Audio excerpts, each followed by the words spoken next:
always a highlight whenever we have. And I don't know if you've looked at the recipes, but they're very, well, a little different. Yeah, definitely different. Yes. I just want to thank the Friends of the Library. The Friends of the Library are the ones that fund these kinds of programs. So if you're a friend, thank you very much. We've got our president over here, Nancy, our vice president right there, and various members. So we appreciate the work that they put into the Friends group.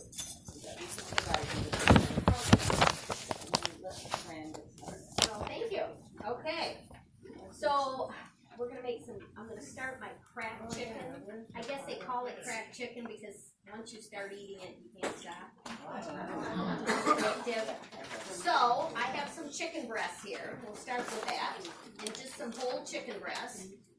And you can cut this up if you want, or you can just throw it in there. Just don't want to dirty. Oh, that's man. Here. Let's see if I can, and then I'll have Sue wash my knife. Because it might be easier if I cut it up a little bit. Just don't want to dirty my board and cross-contaminate something. So I'm using a New Wave pressure cooker. How many people have got a new pressure cooker? Either their Instant Pot. I got a pressure cooker. And how many people still have it in the box and haven't used it? Oh, okay, that's good. Because we were just talking earlier about the old pressure cooker that you put on the stove.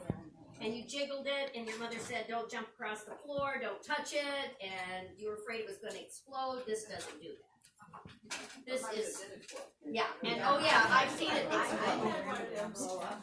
Yeah. My husband decided to want to know what smelled so good, and he tried to open the lid, and it exploded, and he was barefooted, and the lentils were hanging off my mother's ceiling. And I said, what possessed you to do that? Now, these are pressurized. You can instant release them. They don't explode. They've done a lot of testing with them. The New Wave does not, excuse me, the New Wave does not have a lot of recipes, but you can adapt all of the Instant Pot recipes to it. They need a test lab because they have a lot of products in the New Wave line, but, so I'm doing more than 2 pounds because I wanted people to get more than just a little piece of chicken, a chicken nugget. So, and I preheated it by putting it on sear so I could speed it up because it takes 30 minutes total. If you're doing the 2 pounds, it would be, first you're gonna do 15 minutes to get it started, and then you're going to do another about 20 minutes to cook it. So you have to get the pressure up.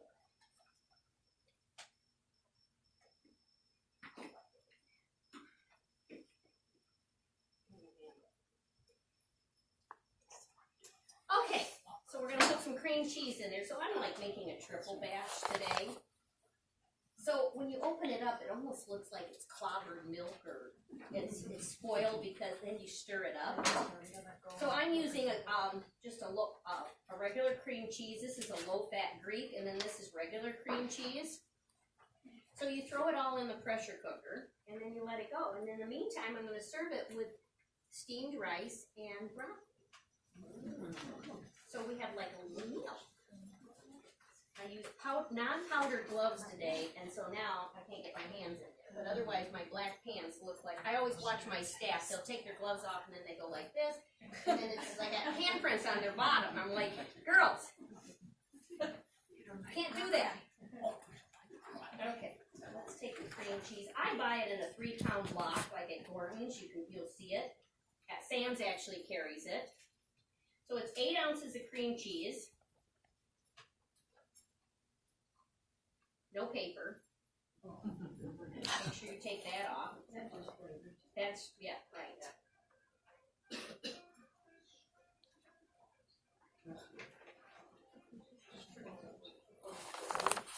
Yeah, I'm tripling it. So 8 ounces of cream cheese would be sufficient for you. And I have a tickle in my throat today. Cream cheese, yep. Cream cheese, yep. And you can use Philadelphia, you can use an off-brand, I mean, whatever you want.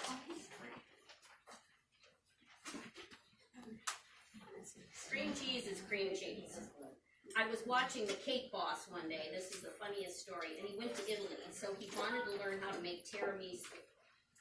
So he already set it up in this bakery. So he goes to Italy, and the guy says, I'll teach you how to make tiramisu. You teach me how to make New York cheesecake. So he gets into the bakery, and he says to him, I need cream cheese. And the guy looks at him and says, cream cheese? He goes, yes, I need cream cheese to make cheesecake. And he goes, oh, you mean Philadelphia?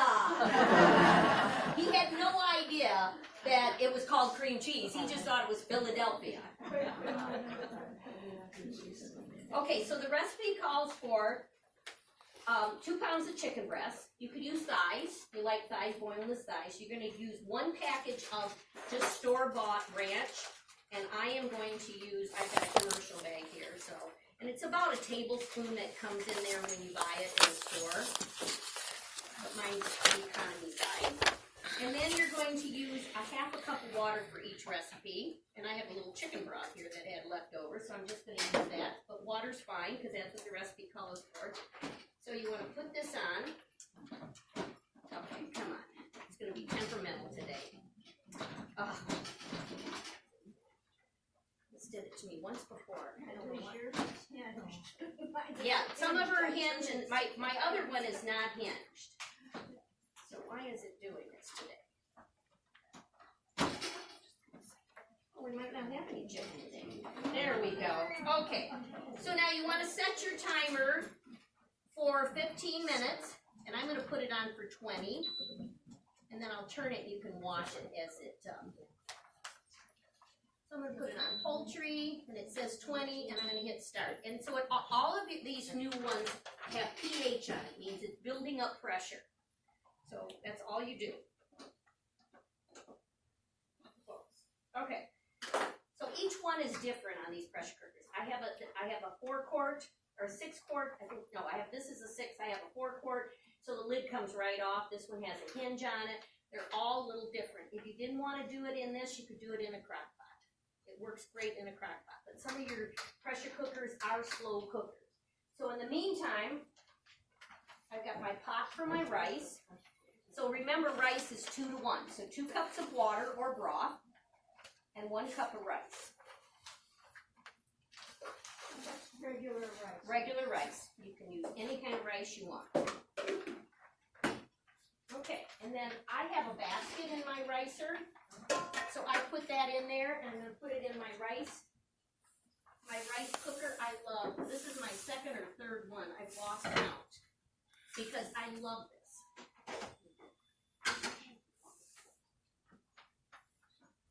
Okay, there we go. Okay, should come on. Let me get my glasses to make sure I do this. So I put the rice in the bottom with the water or broth, whatever you want to do. And I have a little bit of broth left. There we go. Okay, on cook. When it's done, it'll go to warm and hold it. So the broccoli gets done at the same time the rice does, so it's 2 for 1. But you can do rice on your pressure cookers too. So you can already, being that I preheated it, it's starting to heat up. Okay, and then we're going to put cheese in it and go from there. So we'll go to the next recipe. Let's make a bean salad. You know, bean salads were real popular back in the 80s, and people just love bean salad, and it sort of got away. Everybody was hot. Now everybody's on the keto diet, and they're staying away from gluten, so they can't have beans either on the keto diet. It's not acceptable because it has too many carbs in it. But if you're looking for something healthy, then beans are still good for you. And these are nice salads that we're making today that don't have to worry about mayonnaise base. They're not gonna, you can take them to picnics and not have to worry about worrying spoil. You know, anything in 90-degree weather sitting in the hot sun can cause spoilage, but it would be terrible if you gave somebody food poisoning, so you have to be careful, but it still is a lot better. Okay, so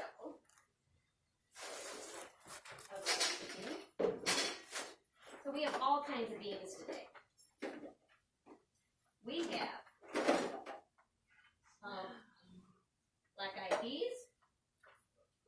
We have white northern beans. We have pinto beans.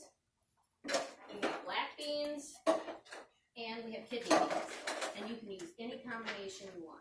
You can do all one kind, but it's fun to do a lot of different beans. So, let's get a bowl and start.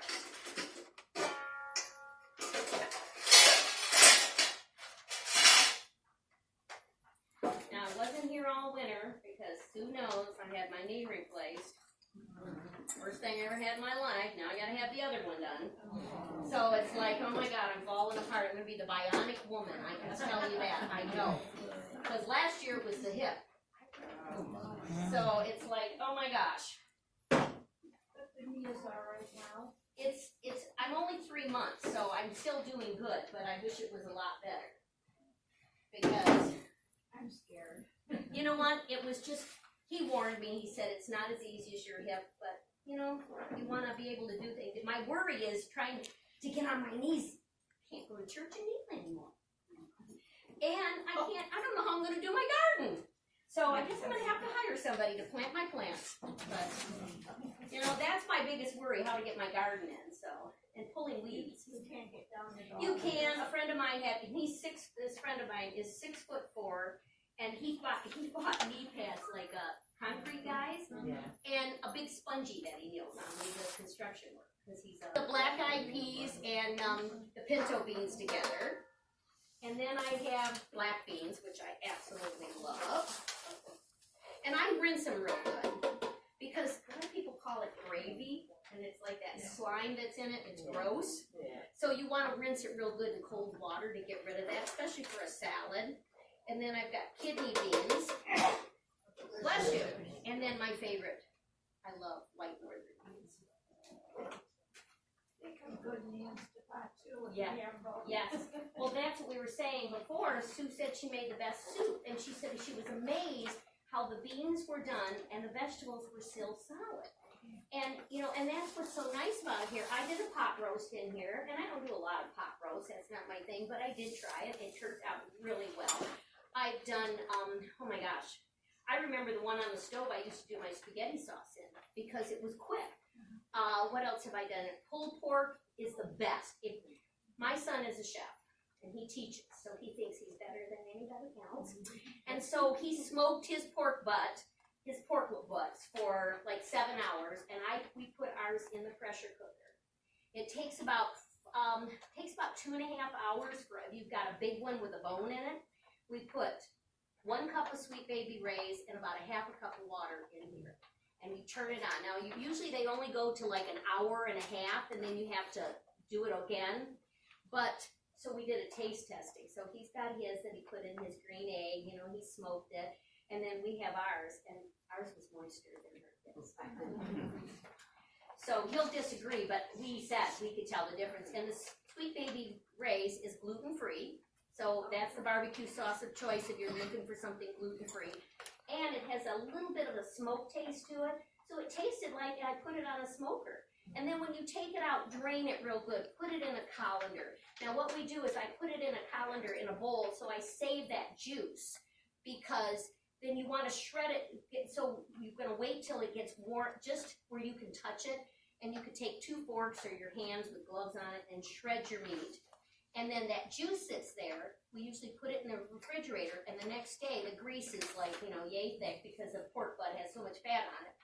So you want to scrape that off, and so the juice that's in there, when you reheat it, use a little bit of that juice to reheat your meat. It is fabulous. I'm telling you, we sell so much pulled pork. People love pulled pork sliders. It's just the big fad right now, and so this is the best way to do it. And I have bought other pressure cookers. I bought the one from QVC that was orange. I have an orange one. It was about yay high. I've had 3 of them. Now there's no warranty left, and I have one sitting on my shelf, and it doesn't work. The more I used it, the fuse would burn out. They'd send me a new fuse, which I paid for. So this one, I can go hours on it, and I've not had any problems. So I tell people, when you're buying something like that, buy it from a store where you know that you can get a warranty from them, and take it back if for some reason it breaks, because now I got stuck with that. I hate to throw it out, but nobody will repair it. So in here I have all my beans, and I'm going to add some peppers, which a variety of colored peppers. It says red, yellow, green, orange. You can add any kind you want, whatever you have. So it gives it a lot of color. And this happened to be those baby carrots, because we had a wedding last week, and it was 350 people. And I had this display, 3 tables just displayed with galvanized pans, and all the food come out of it. So I put nothing on trays, it just sort of flowed out. And it was so cold in this barn, I don't think many people got up to eat appetizers, because we had tons of appetizers. So I said to the girls, we didn't even put out all the peppers. So I said, let's cut them up. So, but you know, you live so close to Randazzo's, peppers are so reasonable there. And the recipe doesn't call for celery, but I love celery. And so I'm going to put that in put some celery in move our cans out. I guess I can throw these away. I buy organic when it's possible to get, and Aldi's is a good place to buy your organic because they have great prices on organic. So we're going to take a little celery in there.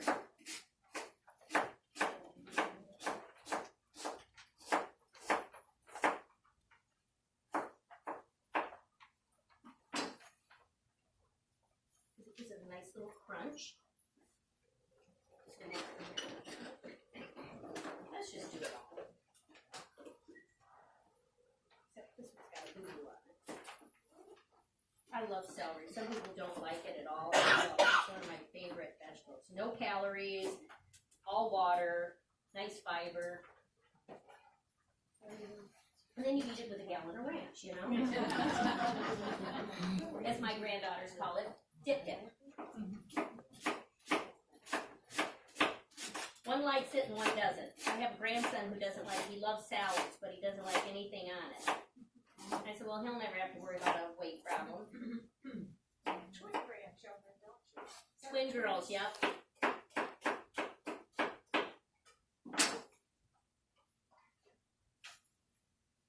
Okay, so now we're going to put a little bit of jalapeno in there. Now, I double this. Calls for 1 can of each, but then you can experiment with it, make it as big depending on the group that you're feeding. Now remember, when you're using the peppers, you take the seeds out because there's the heat. And if you want it hot, then leave the seeds in. What did you say? I don't want them. You don't want them at all? You know, a lot of jalapenos aren't as hot as you think they are. They come in different degrees, and especially if you're growing them yourself, make sure you don't grow habanero next to them because they will cross-pollinate, and then your peppers will be, and I'll only put 1 can a day. They will get very hot. They cross-pollinate with any hot pepper. So I'm going to dice that really small.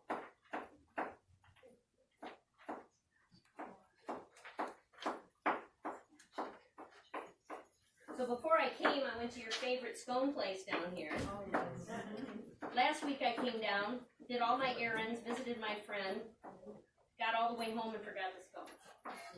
I had to come back the next day. So today I wasn't supposed to pick them up till like 3 o'clock or 4 o'clock in the afternoon, and I went in and they were ready. Okay, so there's my jalapeno in there. Now I know I've showed you this trick before. And you could use the yellow tomatoes, but right now they're not, you can't really find them. I bought the tri-colored, and so these were like, it was like a pink, and then the yellow, and then the red. So you can take 2 lids like this. Now let's see how sharp my knife is. Oh, that one escaped. Instead of doing this, so I watch my new members in my staff, and I'll say, cut the tomatoes. 1. Well, they figure they're on the clock. You know what the heck? She's paying us by the hour. So It's so funny. Kids are so different today. I hired this young man and we were cleaning yesterday. We got in at 8 o'clock in the morning and he said, "Where does this rug go?" I said, "You've been with me for 2 months." One of those mats. And we washed all the mats and we're like, "You stood on it every time you go to the sink." It's just like, gee. So you put 2 lids. My knife needs to be sharpened a little bit. And then they're all cut right in half. So this salad's gonna have a lot of color to it. Are we still on pH? Yeah. But I hear it in there cooking. I have done this recipe so many times. You can be amazed at how many people have sent me emails, or I have run into them and said, "Oh my gosh," one lady said, "My husband said you can make this every day of the week for me." Okay. So let me cut a little bit more here.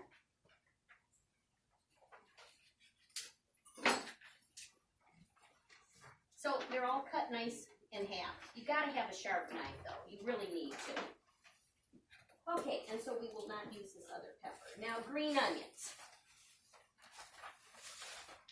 Now I washed those, so they're already washed. I'm gonna clean them up a little bit. Now, a lot of recipes will call for just using the green part of the onion.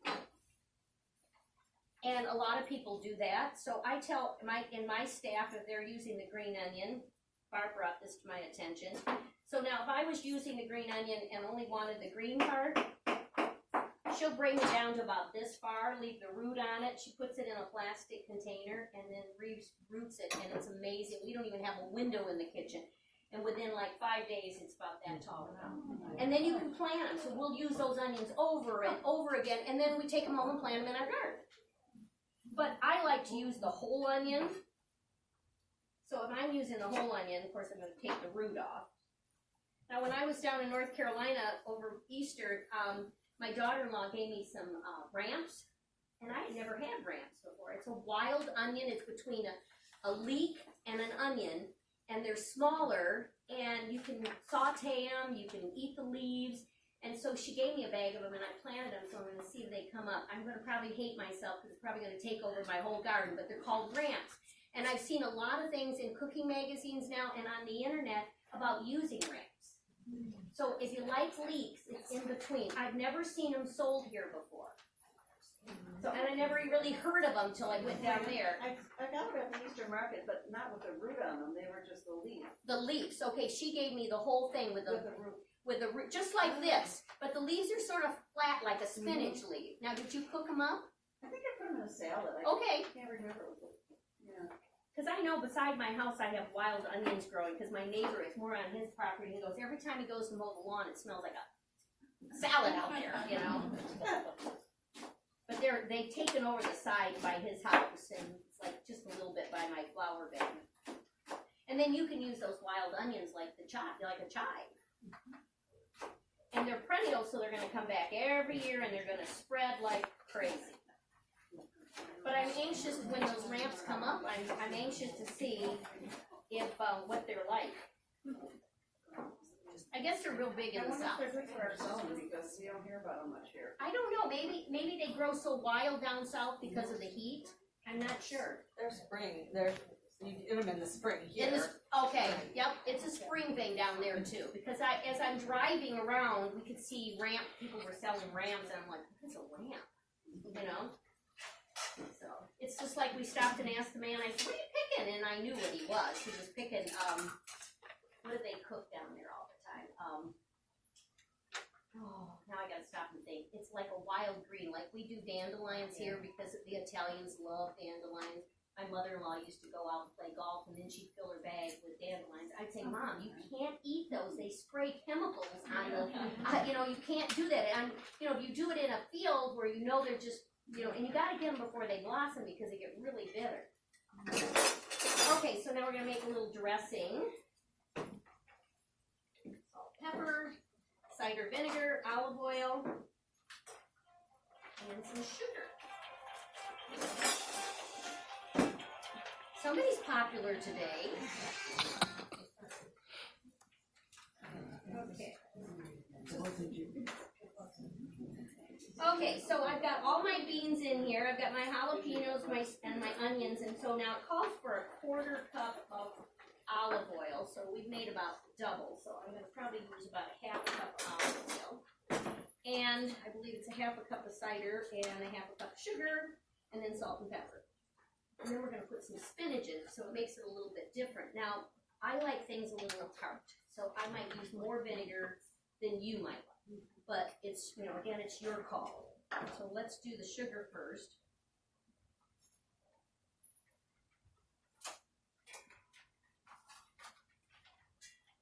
So that is a 1/2 cup.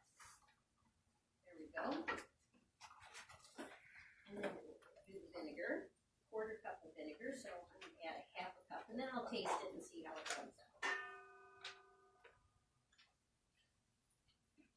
And I didn't bring a whisk, so I'm just going to use a spatula.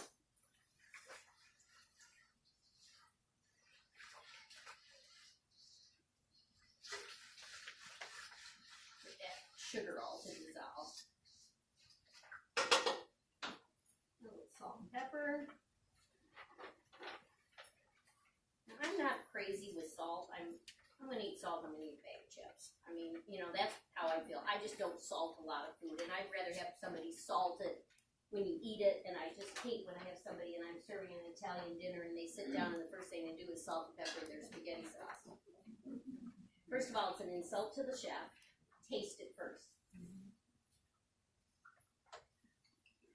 Some extra virgin olive oil.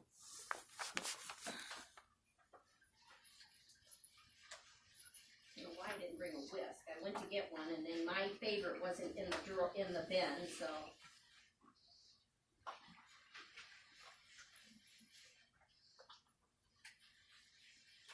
So this wedding we did was at the Armada Fairgrounds. It was supposed to be 450 people, and it got down to 350. Thank God. 45 tables.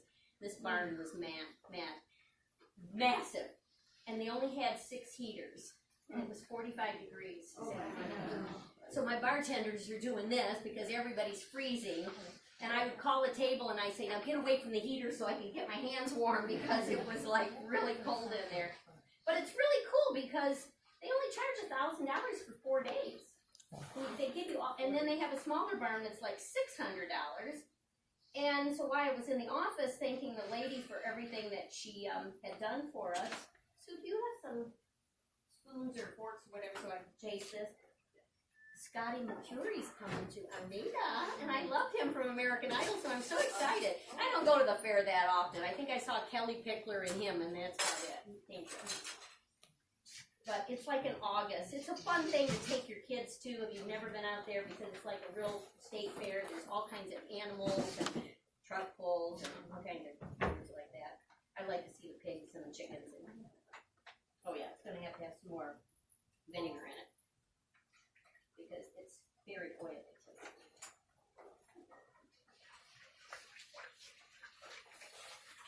So you taste it and tell me what you think you need.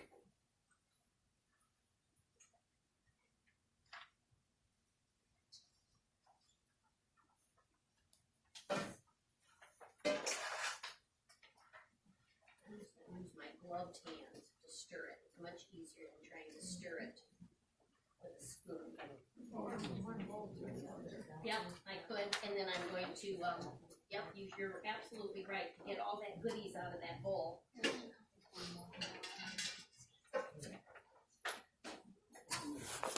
Get those beans mixed up.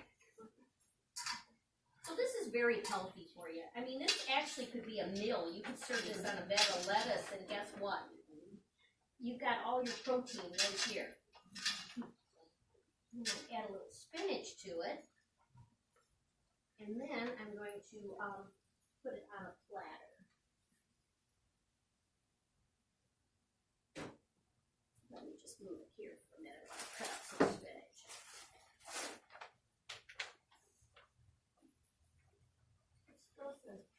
I know, it takes about, it's getting there because you can see it starting to steam. Once it starts, it goes real fast.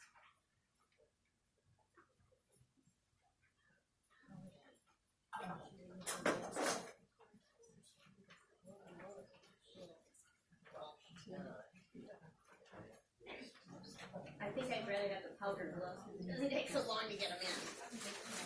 And you can buy fresh spinach, you can buy bagged spinach.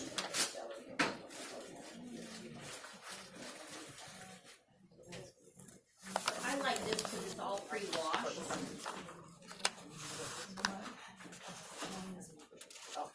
And then you want to take some of those heavy stems out, you sure can.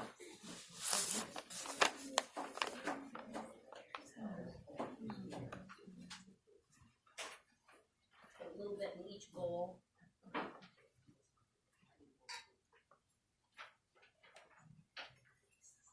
But I like salad, and if you make this the day before, it's even better, and let it sit in your refrigerator before you take it to a party, because all those beans sort of have a hard shell, you know, they have a tougher shell, and I wouldn't say hard, but, and then it absorbs.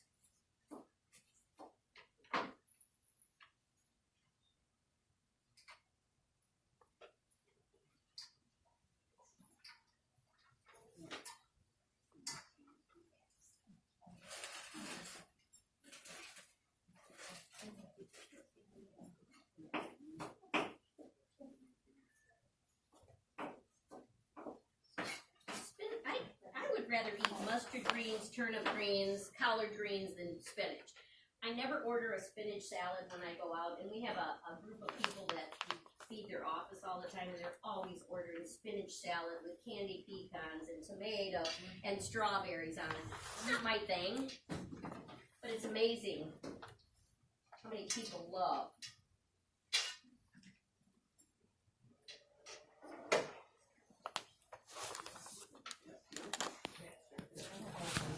We eat with our eyes first.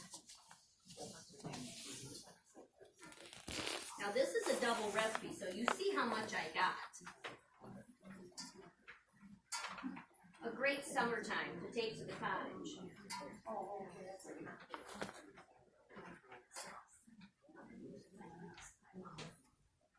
So this is a double recipe, so you can see how much I have here.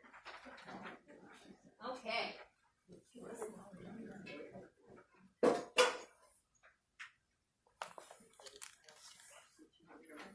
You can. Thank you.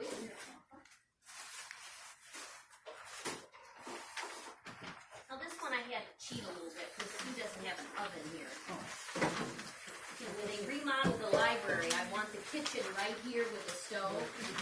That'll be our next fundraiser. That's right. You know, Romeo built that beautiful new library, and you have to walk down the hallway to get in the kitchen. They didn't access it to the room, and I'm like, why did you do that?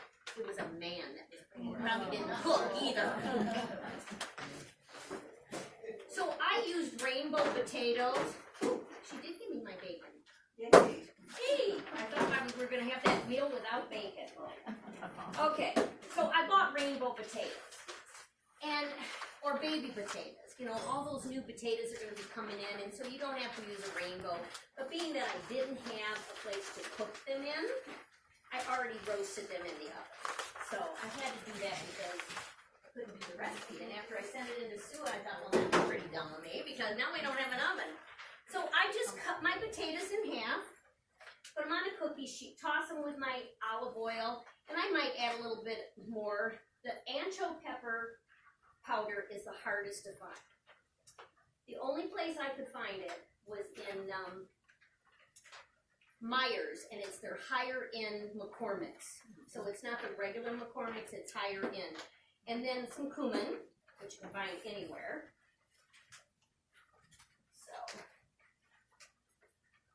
So this is the rainbow. When you buy the rainbow potatoes, you get purple, you get Yukon Gold, you get red skin. And so I just cut them in half. And then I rolled them in my seasoning and a little olive oil. And then I roasted it in the oven with the peppers. And then we're going to add some green onions to it. And corn. Now, I know I told you before, I'm going to give you the lesson on corn. You're going to be, corn's in it, Florida corn's in right now, the Randazzo's. Everybody has corn. But if you were to go out and once the corn comes in, I have to brag, Romeo has the best corn in the whole world. Do not shop your corn at the store. when you do that, you automatically age your corn. So in different fruit markets, it'll say, do not chuck corn. They're not doing it because they don't want the garbage. They're doing it so that your corn stays fresher. So you don't say, oh my gosh, that corn I bought on Sunday and now it's Wednesday and it's dried out. Because when they pick corn out in Romeo, they usually pick it every day. And they have different patches. So every day they go out and do another field. So when you don't peel it, this is like God's way of saying, I'm going to protect you. Now, when I do corn at home, I cut that off, and that one looks like it has a magic marker on it. Take some of the old off. I throw it in boiling water just like that. There's lots of sugar in that to peel. Once you've cooked it, then the silks come off perfect. My mother used to peel it, and then she'd have us sit there, and she couldn't have one little hair on it, and you'd have to scrub it. But when you do it that way, if you're doing it in your microwave, and there's just, you and you want an ear of corn, wrap it in a paper towel or in saran wrap, stick it in the microwave, do the same thing. Leave the husk on it, because it's a protective coating. So and when we roast corn, I never soak mine in water because I usually go to the farmer's market across the street from my kitchen and buy it, and it's been picked that morning so it's nice and wet. And then I just put it on the grill with the skins on, and then we pull it off. And then when somebody wants to eat it, so those skins will just stick to it. And then I just give them a paper towel, and we call this our, so I'm going to make a mess in here. So now you've done it on the grill or in your microwave or in boiling water, and then you wrap a paper towel around it. Now they have a handle. You don't need any of those cute little skewers because they don't work. And so now all the silks are off, and then you can just wrap a paper towel and eat it like this. I've trained people, do not put butter on it. Michigan corn is so sweet. You don't need butter. So just try it first without butter. Now, a farmer will tell you the best way to eat corn. They know when it's sweet. They go out in the field and they pull it and take a bite of it raw. And when they take a bite raw, they know how good their corn is. So I love the stand that's north of Romeo. It's like 35, 36 miles. And they do corn roasts on Sunday, so you get to try it for free. And they have 13 ears. They always do a baker's dozen. And so you get to try it. So you can eat 2 or 3 ears of corn and then buy a dozen or 13 and go home. But that's a really good way to find out how, and I watch people in the market peeling it. I'm thinking, you're going to cook it tonight? Because in 2 days, it's going to be dried out. So now you have... Afraid though when you don't peel at least a you're little bit off the top to see if it's moldy. Well, you can pull a little bit off, but you know what? Most of the time, you don't care. I don't care if there's a bug in there. Because I know that corn, there might be a little, and I just cut it out. It doesn't happen until it gets cold anyway. And the thing is, that that corn isn't sprayed with a million chemicals. All this GMO stuff started because of corn, to eradicate the insects.